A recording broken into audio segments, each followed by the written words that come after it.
चलिए स्टूडेंट्स, आज हम लोग पढ़ेंगे कि नन मेटल क्या होते हैं और नन मेटल के फिजिकल प्रॉपर्टी को देखेंगे। यदि आप लोग मेटल और मेटल के फिजिकल प्रॉपर्टी को देखना चाहते हैं तो उस वीडियो का लिंक डिस्क्रिप्शन में दे दिया है, आप जाकर जरूर देखिएगा। चलिए आज की वीडियो शुरू करते हैं। देखिए, आज हम लोग देख रहे हैं नन मेटल। अभी तक जो है हम लोगों के पास लगभग 118 यानी 118 एलिमेंट खोज हो चुके हैं। 118 एलिमेंट में को जो है हम लोगों ने फिजिकल और केमिकल प्रॉपर्टी को ध्यान में रखते हुए 3 ग्रुप में बांटा है। पहला है मेटल, दूसरा है नन मेटल और तीसरा है मेटलॉइड्स। तो मेटल के बारे में हम लोगों ने पढ़ लिया था, आज हम लोग पढ़ेंगे नन मेटल। तो उन्हीं में से नन मेटल हमारे पास अभी कितने हैं? तो 22 जो है हमारे पास अभी नन मेटल है। 22 में से सॉलिड 10 है, सॉलिड स्टेट में जो है 10 है, लिक्विड स्टेट में 1 है और गैस स्टेट में 11 है। ये मतलब कि ये तीनों जो हैं सॉलिड में 10, लिक्विड में 1 और गैस में 11, ये तीनों जो हैं रूम टेम्परेचर पे जो है ऐसे स्टेट रखते हैं। अब बात करते हैं आगे कि लिक्विड में कौन? तो ब्रोमीन। एक ही ब्रोमीन है जो लिक्विड में, इसलिए हम लोगों ने ब्रोमीन को लिख दिया जो लिक्विड फॉर्म में होते हैं। अब बात करते हैं कि नन मेटल तो केवल 22 है, मेटल के कंपेयर में तो बहुत कम है नन मेटल। तो केवल 22 है, लेकिन ऐसा नहीं है कि नन मेटल जो है बहुत ही कम यूज है हमारे डे टू डे लाइफ में नन मेटल बहुत ही ज्यादा इंपॉर्टेंट है। कैसे? 3 एग्जांपल हम लोगों ने लिया है। देखिए, कार्बन जो है एक नन मेटल है और कार्बन के कंपाउंड क्या क्या है? तो कार्बन के कंपाउंड है प्रोटीन, कार्बोहाइड्रेट, विटामिन और एंजाइम्स। ये सारे क्या है? कार्बन के कंपाउंड है, ठीक? यानी ये सब कार्बन से बने हुए हैं। तो इन सब का हम लोग यूज किस में करते हैं? खाने के लिए प्रोटीन का यूज हम लोग खाने में करते हैं। हम लोग दाल खाते हैं उसमें प्रोटीन होते हैं। उसी तरह कार्बोहाइड्रेट जो है आलू खाते हैं उसमें कार्बोहाइड्रेट होते हैं। तो इसी तरह से करके हम लोग प्रोटीन, कार्बोहाइड्रेट, विटामिन और एंजाइम सबका हम लोग यूज खाने में करते हैं। तो कार्बन का यूज हम लोग किस में किए? कार्बन के कंपाउंड का यूज खाने में, यानी कार्बन का यूज हम लोग खाने में करते हैं। तो ये तो बहुत जरूरी है। और दूसरा, हम लोग जो है सांस जो लेते हैं, क्या लेते हैं हम लोग? जो ऑक्सीजन को हम लोग ब्रीथ करते हैं, सांस लेते हैं, तो ऑक्सीजन में क्या है? एक नन मेटल है। तो ऑक्सीजन बहुत ही जरूरी है हमारे लिए। तो इसी तरह नन मेटल भी तो बहुत जरूरी है। ऑक्सीजन नहीं हम लोग लेंगे तो हम लोग जीवित तो नहीं रह पाएंगे। और तीसरा देखिए, हम लोग पानी जो पीते हैं वो क्या है? वाटर का क्या होते हैं फॉर्मूले? तो H2O। तो वाटर में क्या क्या है? तो हाइड्रोजन और ऑक्सीजन दोनों वाटर में प्रेजेंट रहते हैं। तो हम लोग पीने में यूज भी क्या करते हैं? नन मेटल का करते हैं। इसलिए हमारे लाइफ में बहुत ही इंपॉर्टेंट है। हम लोग खाने में, पीने में, सांस लेने में सब जगह यूज हम लोग कार्बन का करते हैं। तो कार्बन हमारे लिए बहुत ही जरूरी होता है। अब आगे बात करते हैं physical property of non metal की। तो नन मेटल के हमने 10 फिजिकल प्रॉपर्टी लिए हैं, 1 बाय 1 करके डिटेल में समझते हैं। फर्स्ट क्या है हमारे पास? नन मेटल ना तो मेलेबल होते हैं ना ही डक्टाइल होते हैं। मेलेबल को समझे तो मेलेबल कहते हैं जिसको हम लोग हैमर से पीट कर, हथौड़े से पीट कर जो है एक पतला सीट का रूप दे सके, तो उसको हम लोग क्या कहते हैं? मेलेबल कहते हैं। और डक्टाइल किसको कहते हैं? जिसको जो है हम लोग स्ट्रेच करके, खींच कर एक पतला वायर का रूप देते हैं, उसको हम लोग क्या कहते हैं? डक्टाइल कहते हैं। तो नन मेटल को ना तो हम उसको कोई पतला सीट हथौड़े से मार कर दे सकते हैं, ना ही उसको जो है वायर का फॉर्म दे सकते हैं। अगर हम लोग देने की भी कोशिश करेंगे तो वो टूट जाएगा। तो मेलेबल, अगर हैमर से मार रहे हैं और वो टूट गया तो वो फिर मेलेबल नहीं है। मेलेबल के लिए वो टूटना भी नहीं चाहिए। तो ये क्या है? नन मेटल है नन मेटल क्या होते हैं? तो वो ब्रिटल होते हैं। ब्रिटल मतलब हुआ कि जिसको हम लोग हैमर से मारे या स्ट्रेच करें तो वो टूट जाए। एग्जांपल के लिए क्या है? सल्फर और कार्बन, ये दोनों को अगर हम लोग पीटेंगे तो वो टूट जाएंगे। सल्फर छोटे छोटे टुकड़े में टूट जाएंगे और कार्बन भी।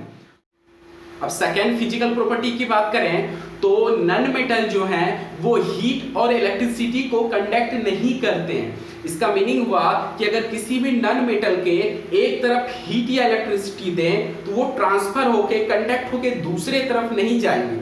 यदि हम लोग इस सिरे पर हीट दे रहे हैं फर्स्ट पॉइंट पे, तो ये यहाँ से आगे नहीं बढ़ेंगे, ये यहीं पर जल के खत्म हो जाएंगे। और इसी तरह इलेक्ट्रिसिटी भी देंगे तो नहीं होंगे। क्यों नहीं होंगे? क्योंकि कोई भी मेटल में फ्री इलेक्ट्रॉन नहीं होते हैं। तो अगर हम यहाँ पर इलेक्ट्रिसिटी दे रहे हैं तो वो फ्री नहीं है, यानी कि वो वहीं पर रहेंगे, तो ये इलेक्ट्रॉन ट्रांसफर होकर आगे नहीं जाएंगे।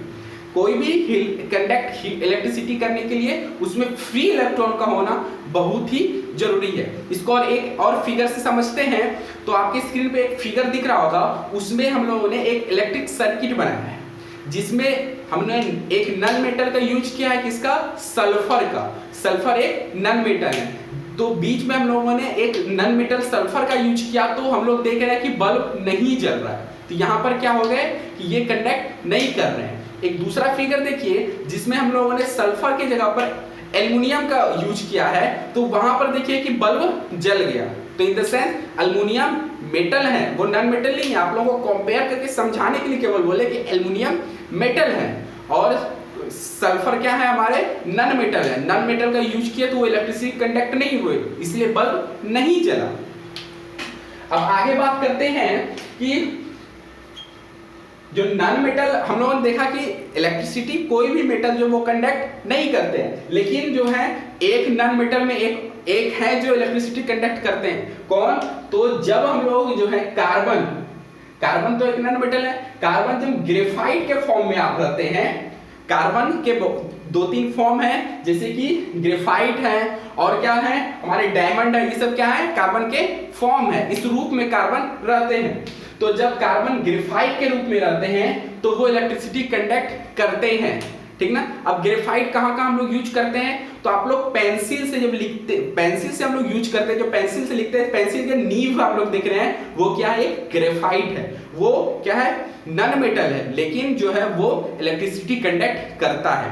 और ग्रेफाइट का कहाँ यूज करते हैं, हम लोग इलेक्ट्रोड के रूप में जो है लोग ग्रेफाइट का यूज करते हैं। बैटरी में जो आप लोग देख रहे हैं प्लस और माइनस, एक प्लस होते हैं एक माइनस होते हैं, तो उसमें 2 इलेक्ट्रोड हैं, एक एनोड होते हैं दूसरे कैथोड होते हैं। एनोड किसको कहते हैं, जो माइनस वाला तरफ है वो क्या हुआ, हमारा एनोड हुआ, और प्लस वाला तरफ को हम लोग क्या कहते हैं, कैथोड कहते हैं। तो इन दोनों का बनाने में भी हम लोग जो है ग्रेफाइट का यूज करते हैं।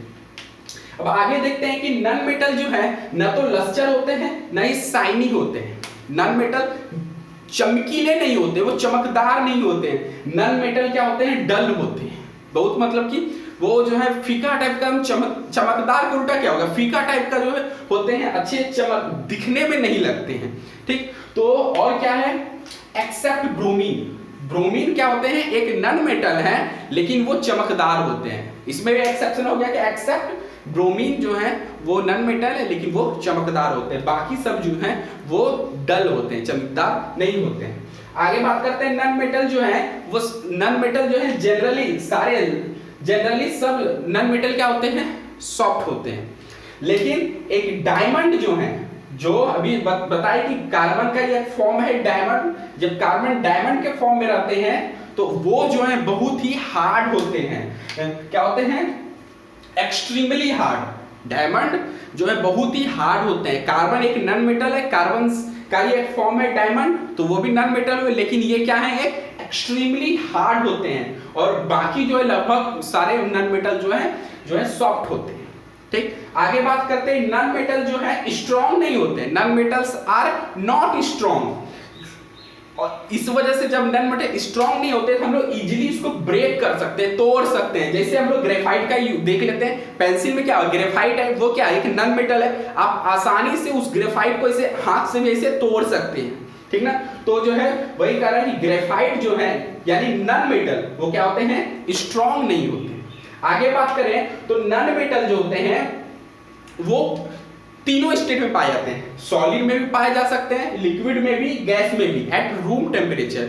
ये हम लोग रूम पे हैं तो उसमें जो नॉर्मल टेम्परेचर, क्या रूम टेम्परेचर, नॉर्मल टेम्परेचर, उसमें जो है नॉन मेटल तीनों, बहुत सारे, कोई नॉन मेटल सॉलिड में होते हैं, कोई लिक्विड में होते हैं, कोई गैस में। यहाँ आप लोग बताए भी थे 10 सॉलिड होते हैं, 1 लिक्विड और 11 गैस के फॉर्म में होते हैं। पहले क्या, नॉन मेटल सॉलिड भी हो सकते हैं, लिक्विड भी और गैस भी हो सकते हैं। एग्जांपल के लिए हम लोगों ने लिया है कि कार्बन और सल्फर दोनों क्या होते हैं, सॉलिड के फॉर्म में होते हैं। ब्रोमीन लिक्विड के फॉर्म में होते हैं, और H2 और O2 यानी हाइड्रोजन और ऑक्सीजन क्या होते हैं, गैस के फॉर्म में होते हैं। तो हम लोग देख रहे हैं कि नॉन मेटल तीनों फॉर्म में होते हैं, सॉलिड भी हो सकते हैं, लिक्विड भी हो सकते हैं और गैस भी हो सकते हैं।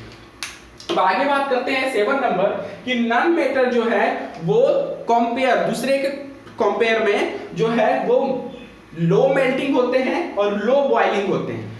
यानी नन मेटल जो है compare to metal, non metal जो है कि जो बॉइलिंग और मेल्टिंग पॉइंट जो होते हैं वो क्या होते हैं, लो होते हैं। ठीक, एग्जांपल के लिए देखिए मेटल, एक नन मेटल लिए है सल्फर। सल्फर का जो है वो मेल्टिंग पॉइंट क्या है, 115 डिग्री सेल्सियस। 115 डिग्री सेल्सियस में सल्फर जो है मेल्टिंग यानी कि पिघलना जो है, मेल्ट करना स्टार्ट कर देता है। ठीक, लेकिन हम लोगों ने पिछले वीडियो में देखा था कि नन मेटल जो है 1100 से 1500 डिग्री सेल्सियस पे पिघलते हैं। बहुत सारे मेटल डिफर भी करते हैं, लेकिन हम लोग देखा कि इसके कंपेयर में वो तो बहुत ही ज्यादा है।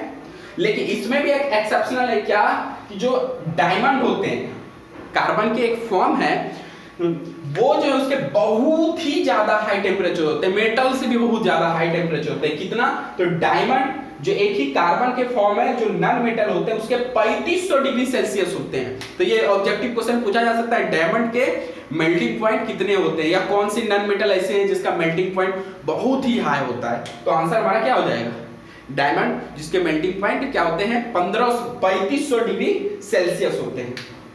अब आगे बात करते हैं 8 नंबर कि नन मेटल के लो डेंसिटी होते हैं। यानी नन मेटल जो का जो घनत्व, डेंसिटी मतलब घनापन, यानी एक क्यूब मतलब कि एक यूनिट वॉल्यूम में जो है कितने मास हैं, उस वो डेंसिटी बताता है। जितने ज्यादा एक यूनिट मास वॉल्यूम लेते हैं और उसमें जितने अधिक मास होंगे उतने अधिक उसके क्या होंगे, डेंसिटी होंगे। तो नन मेटल के डेंसिटी जो है वो बहुत कम होते हैं, लिखे हुए हैं नन मेटल के डेंसिटी बहुत कम होते हैं।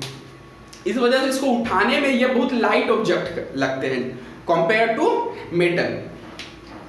अब देखिए आगे बात करते हैं 9 नंबर कि नन मेटल जो है बहुत सारा कलर के होते हैं। Non metals have many colours, बहुत सारे कलर के होते हैं। यानी कुछ नन मेटल कोई कलर के हैं, कुछ कोई कलर के हैं। जैसे एग्जांपल के लिए सल्फर जो है वो क्या होता है, येलो कलर के होते हैं। और देखिए ग्रेफाइट जो कार्बन के एक फॉर्म है वो क्या होता है, ब्लैक कलर के होते हैं। आगे देखिए फास्फोरस वो व्हाइट और रेड कलर के होते हैं, ठीक ना। और क्लोरीन क्या होते हैं, येलोइश ग्रीन कलर के होते हैं, ठीक ना। और देखिए H2 और O2 यानी हाइड्रोजन और ऑक्सीजन जो है वो भी एक क्या है, नन मेटल है जो कलरलेस होते हैं। यानी देख रहे हैं कि कुछ बहुत कलर के होते हैं, अलग अलग कलर के भी होते हैं। तो इसीलिए जो है नन मेटल जो है मेनी कलर के, बहुत सारे कलर के होते हैं। अब बात करते हैं 10 नंबर, ये सबसे लास्ट है। नन मेटल जो है वो नन सोनारस होते हैं। पहले समझ लेते हैं सोनारस क्या है। तो सोनारस जिस पर कोई भी ऑब्जेक्ट से हम लोग चोट करें या प्रहार करें तो क्या होंगे, वो आवाज प्रोड्यूस करेंगे, उसको हम लोग क्या कहते हैं, सोनारस कहते हैं। लेकिन नन मेटल जो है उतना ज्यादा आवाज प्रोड्यूस नहीं करते हैं, इसलिए लिखे नन मेटल नन सोनारस। एग्जांपल के देखिए क्या करते हैं कि अगर हम लोग मेटल का एग्जांपल लेते हैं, मेटल का एग्जांपल यानी आयरन का यानी लोहा का कोई स्कूल में घंटी का यूज करते हैं, तो देखते होंगे कि लोहे में जब किसी ऑब्जेक्ट से मारते हैं तो बहुत ज्यादा आवाज आता है, तब ना पूरा स्कूल में गूंजने लगता है। लेकिन कंपेयर टू उसका नन मेटल में बहुत कम आवाज आते हैं, इसलिए हम लोग क्या बोलते हैं, नन सोनारस, यानी इसमें उतना ज्यादा आवाज नहीं होते हैं। नन मेटल जब किसी ऑब्जेक्ट से पिटेंगे या मारेंगे तो वो उतना ज्यादा आवाज प्रोड्यूस नहीं करेंगे। चलिए आज का वीडियो यहीं तक रहा। मुझे उम्मीद है कि आपको जो है नन मेटल और नन मेटल के फिजिकल प्रॉपर्टी समझ में आए होंगे। यदि इसमें आपको कुछ भी डाउट हो तो कमेंट सेक्शन में लिखकर जरूर पूछिएगा। और इसी तरह और वीडियो देखने के लिए आप हमारे चैनल को जरूर सब्सक्राइब करें और इस वीडियो को जरूर लाइक करें। थैंक यू, धन्यवाद, वंदे मातरम।